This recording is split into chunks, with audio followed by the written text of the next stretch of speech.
Porque yo sé los planes que tengo acerca de ustedes, dice el Señor, planes de bienestar y no de mal, para darles porvenir y esperanza.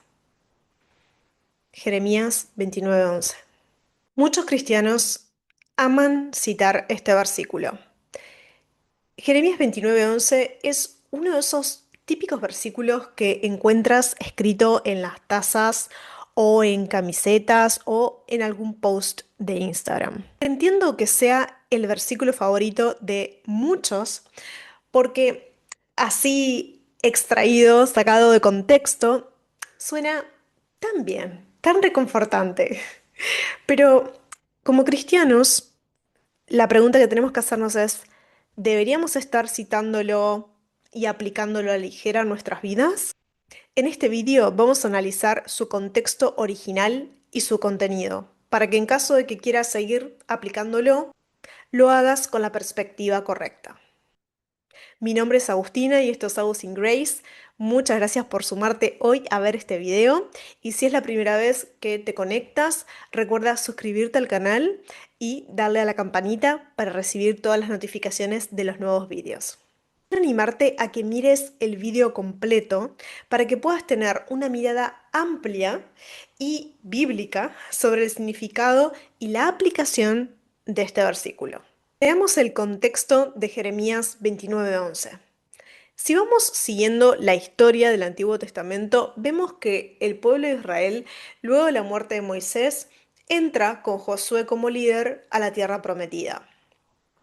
Esta tierra que Dios le había prometido al pueblo de Israel estaba habitada por naciones paganas, como los cananeos, los heveos, los fereceos, los eteos, los amorreos, los jebuseos, que eran todos pueblos cuyas prácticas religiosas estaban marcadas por la idolatría, por la violencia y la corrupción. La intención de Dios era que su pueblo pudiera vivir en fidelidad con Dios, con el Dios que los había rescatado de Egipto, y que pudieran además ser una luz en esa tierra.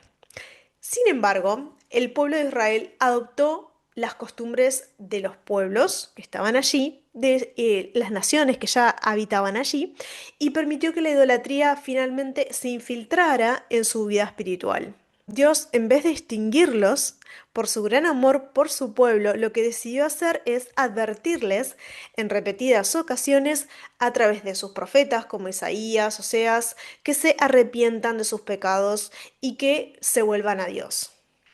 Aún así, el pueblo de Israel continúa rechazando el mensaje de Dios y como castigo, Dios permite que entre una nación, em, es una nación que entra dentro de la tierra prometida, que es Babilonia, para que destruyan la tierra y que los tomen cautivos a los israelitas, llevándolos a Babilonia.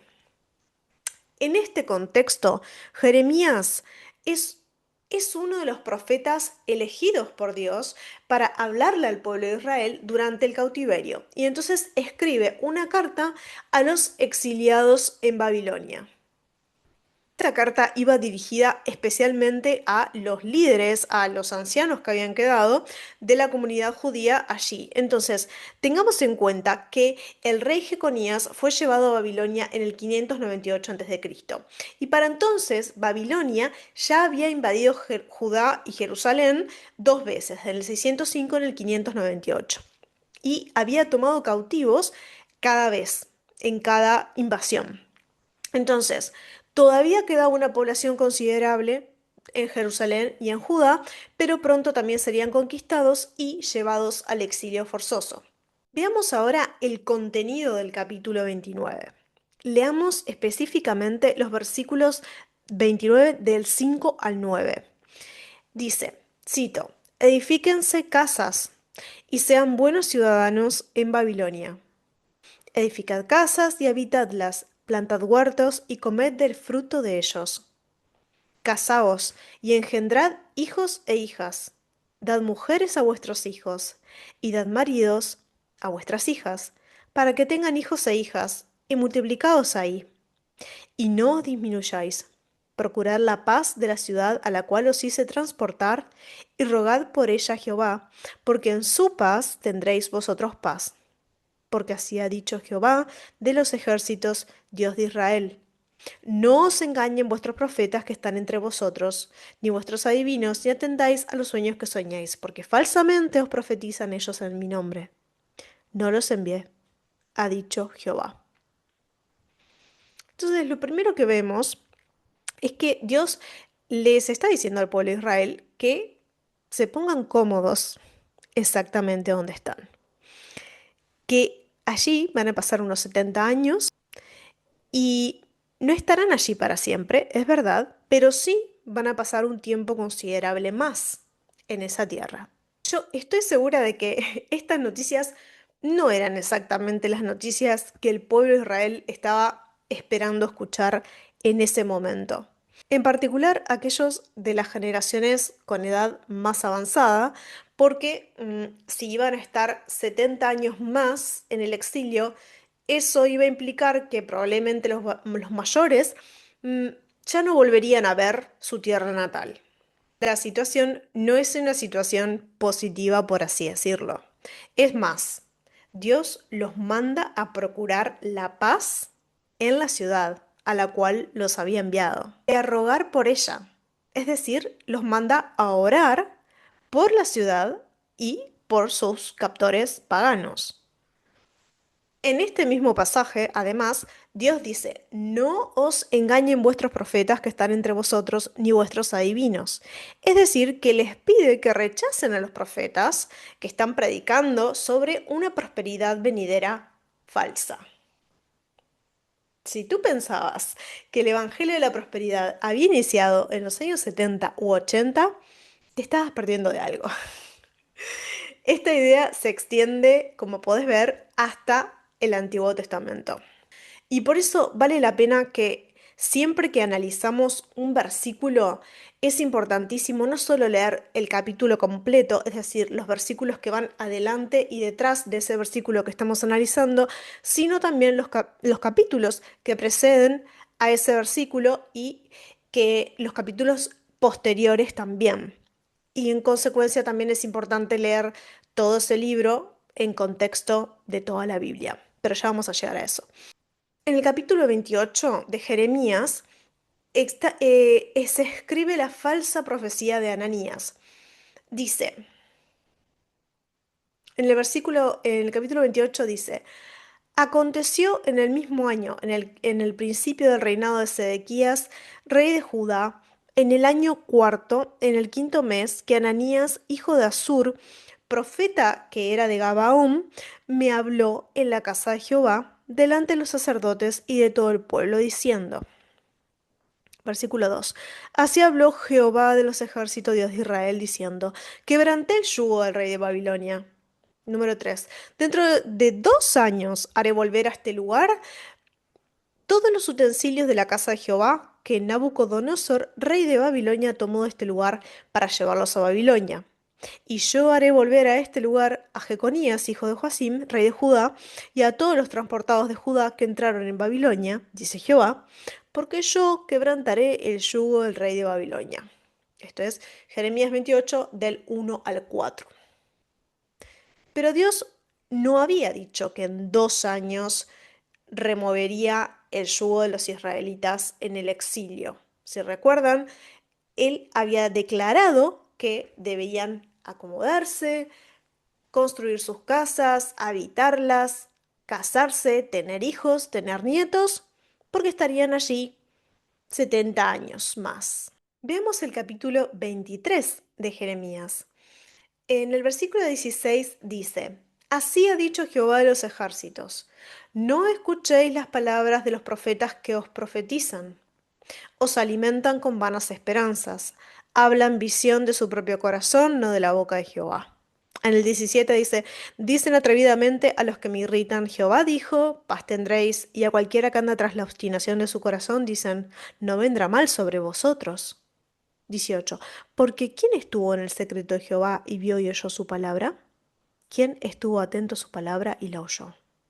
Y estas mismas advertencias siguen vigentes hoy, porque se repiten en el Nuevo Testamento, en las palabras del mismo Jesús y también del apóstol Pablo, como podemos ver en Mateo 7:15, que dice, guardaos de los falsos profetas que vienen a vosotros con vestidos de ovejas, pero por dentro son lobos rapaces.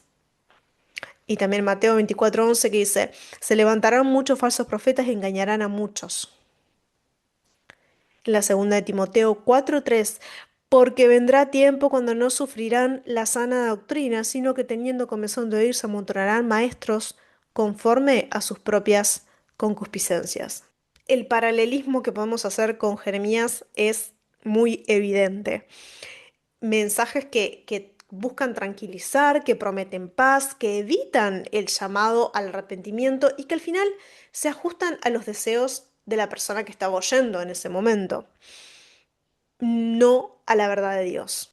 Y yo creo que es justamente aquí donde surgen muchas desviaciones respecto de la interpretación bíblica actual de este versículo. En función de todo lo que hemos visto hasta ahora, si todavía piensas que Jeremías 29:11 es un versículo que hace referencia a que debes seguir a tu corazón y tener confianza y que Dios te dará todo lo que quieras y te bendecirá con todo lo que tú piensas que es mejor para ti, estás pensando en Joe Dispensa y no en el profeta Jeremías. Así como en los días de Jeremías se proclamaba paz cuando el juicio de Dios era inminente, hoy se proclaman mensajes de esperanza sin cruz y de gracia sin transformación. Por eso considero, como les decía al inicio, que este versículo debe leerse en el contexto del libro de Jeremías y el libro de Jeremías en el contexto del pueblo de Israel. Y sin dudas que debemos leer toda la historia de Israel según los propósitos de Jesucristo. Bien, veamos cuáles son los puntos que podríamos tener en contra de la visión de que Jeremías es una promesa individual, una promesa personal. Yo encuentro dos puntos en contra de esa visión en estos aspectos. Yo creo que solo porque esta haya sido una promesa al pueblo de Israel en su momento, no significa automáticamente que vayamos a traspolar esta promesa para nosotros y a adosárnoslas a nuestra vida con tanta facilidad o con tanta ligereza, porque, por ejemplo, con el mismo criterio podríamos decir que Ana, que no podía concebir, y le fue concedido su pedido, su oración de tener hijos cuando no tenía ninguno, y Dios le promete un hijo a Ana que luego se convierte en el profeta Samuel. Lo mismo sucede con Elizabeth, la esposa de Zacarías, que es la madre de Juan el Bautista. Esto quiere decir que toda mujer que es infértil, que se convierte a la fe cristiana, tiene dada la promesa de que va a quedar embarazada, de que va a ser madre, porque las promesas de Dios son sí, amén en Jesucristo. No lo creo. Punto número 2, las promesas dentro del capítulo mismo. Porque en Jeremías 29 encontramos al menos dos tipos de promesas. La primera promesa es los planes de bienestar y no de calamidad, que son los que hemos leído en el versículo 11. Sin embargo, en el Nuevo Testamento Jesús nos promete algo diametralmente diferente porque nos dice que nosotros sí tendremos aflicción, que sí enfrentaremos adversidades, pruebas, enfrentaremos rechazo e incluso pérdidas, persecución, que podremos perder amigos, familia, comodidades e incluso la vida en este mundo. Pero, como les decía, si continuamos en Jeremías 29:11, porque el capítulo no termina ahí, si continuamos en el versículo 16, dice lo siguiente. Pero esto es lo que dice el Señor acerca del rey que ocupa el trono de David y acerca de todo el pueblo que aún queda en esta ciudad, es decir, de sus hermanos que no fueron con ustedes al exilio. Así dice el Señor de los ejércitos. Voy a mandar contra ellos la espada, el hambre y la pestilencia. Haré que sean como higos podridos, que de tan malos no se pueden comer. Versículo 18. Los perseguiré con espada, hambre y pestilencia. Haré que sean motivo de espanto para todos los reinos de la tierra, que sean maldición y objeto de horror, de burla, de escarnio en todas las naciones por donde yo los disperse. Continúa en el versículo 19. porque ustedes no han escuchado ni han hecho caso a las palabras que una y otra vez envié por medio de de mis siervos los profetas, afirma el Señor. Entonces, en función de lo que hemos leído en Jeremías 29, del 16 al 19, perdón, surgen las siguientes preguntas. ¿Estas promesas que Dios le hace al pueblo de Israel también son válidas para nosotros hoy o solo las de 29:11? Por otra parte, ¿cómo pueden ser ambas sí y amén a la vez? Ahora, planteados todos estos problemas, quiero además presentarles una faceta más, que es la siguiente. Sí es cierta la verdad bíblica de que Jesús cargó sobre sí todo el horror, toda la ira de Dios que profetizaban los profetas, la cargó sobre él, la llevó en sus hombros para que nosotros no tuviéramos que hacerlo. Esto es cierto y es una verdad bíblica que tenemos que tener en cuenta también analizando 29:11 en Jeremías. Pero Agus, entonces, Jeremías 29:11, ¿tiene o no tiene alguna aplicación en mi vida? Y yo creo que sí tiene una aplicación en nuestra vida y es la siguiente. Jeremías 29:11 no promete que todos nuestros planes en la vida se van a cumplir.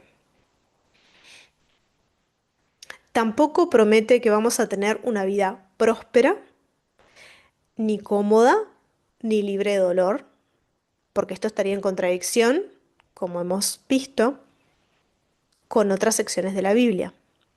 Y recordemos que la Biblia nunca se contradice, es consistente consigo misma.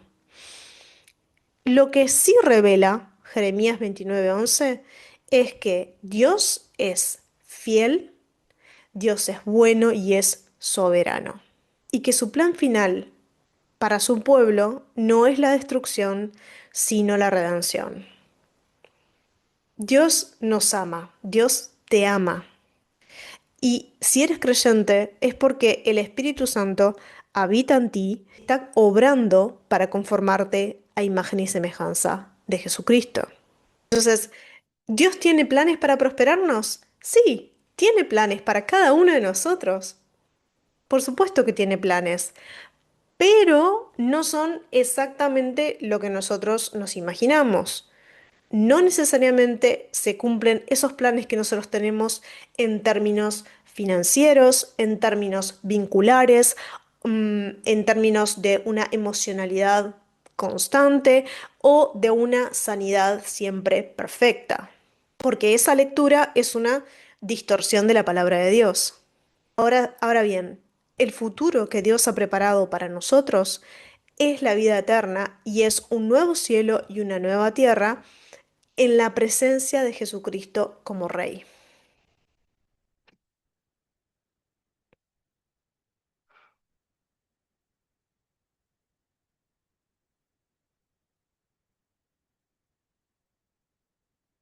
Ujú. El futuro que Dios ha preparado para nosotros es la vida eterna. Es un nuevo cielo y una nueva tierra en la cual estaremos todos quienes somos creyentes, quienes hemos entregado nuestra vida al Señor, estaremos en presencia de Jesucristo Rey por toda la eternidad.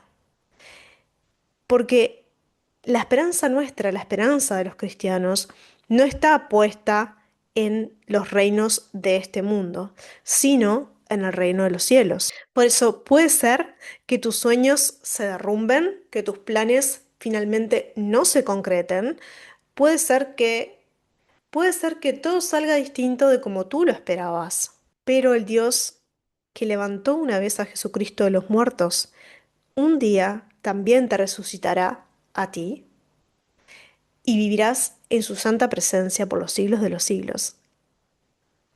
Me gustaría saber si alguna vez te habías detenido a pensar de esta manera, Jeremías 29:11. Me encantaría leerte en los comentarios y saber qué es lo que piensas de todo lo que hemos visto hoy. Gracias por estar del otro lado y que Dios te bendiga. Nos vemos en el próximo vídeo.